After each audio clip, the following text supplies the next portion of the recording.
Morning டைமாக இருக்கட்டும் இல்லாட்டி ஈவினிங் டைமாக இருக்கட்டும், நம்மளுக்கு வந்து மைண்ட் ரெஃப்ரெஷ் ஆகணும்னா டீ கண்டிப்பாக வேணும். இந்த மாதிரி புதினாலாம் போட்டு மசாலா டீ ட்ரை பண்ணி குடிச்சு பாருங்கள், சூப்பராக இருக்கும். அதுக்கு வந்து சாஸ்பேனில் ஒரு 2 கிளாஸ் தண்ணி வந்து நான் வந்து சேர்த்துருக்கேன். 4 டேபிள் ஸ்பூன் வந்துட்டு டீ தூள் வந்து சேர்த்துருக்கேன். இந்த டீ வந்து 4 பேர்லேருந்து ஒரு 6 பேர் வரைக்கும் குடிக்கலாம்.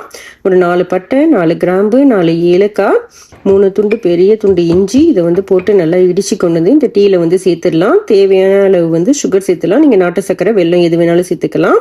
இந்த டீயில் வந்துட்டு அந்த நம்ம போட்ட டீ பவுடர் நல்லா வந்துட்டு கொதிச்சு கலர் சேஞ்ச் ஆகி வந்ததுக்கப்புறம், ப்ரௌன் கலராக வந்ததுக்கப்புறம் நல்லா வந்து பார்த்தீங்கன்னா காய்ச்சாத திக்கான பாலாக வந்துட்டு சேர்த்துக்கோங்க. சேர்த்துட்டு நல்லா ஒரு 2-3 கொதி வந்துட்டு 5 நிமிஷம் வந்து மீடியம் ஃப்ளேமில் வச்சு கொதிக்க விடுங்க.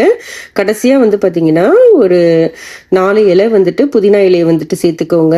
ஆஃப் பண்ணதுக்கப்புறம் வந்துட்டு சேருங்க. கொதிக்கும் போது சேர்த்தா வந்துட்டு டீயோட டேஸ்ட் வந்துட்டு கொஞ்சம் வேறு மாதிரி இருக்கும். ஆஃப் பண்ணிவிட்டு சேர்த்துட்டு நல்லா கலக்கி விட்டு வடிகட்டிடுங்க. நல்லா அந்த புதினாவோட எசன்ஸ் வந்து இறங்கி டீ சூப்பராக இருக்கும். கண்டிப்பாக வந்து நீங்களும் ஒரு வாட்டி இது மாதிரி ட்ரை பண்ணி குடிச்சு பாருங்கங்க. செம்மையாக இருக்குங்க இந்த டீ. தேங்க்யூ.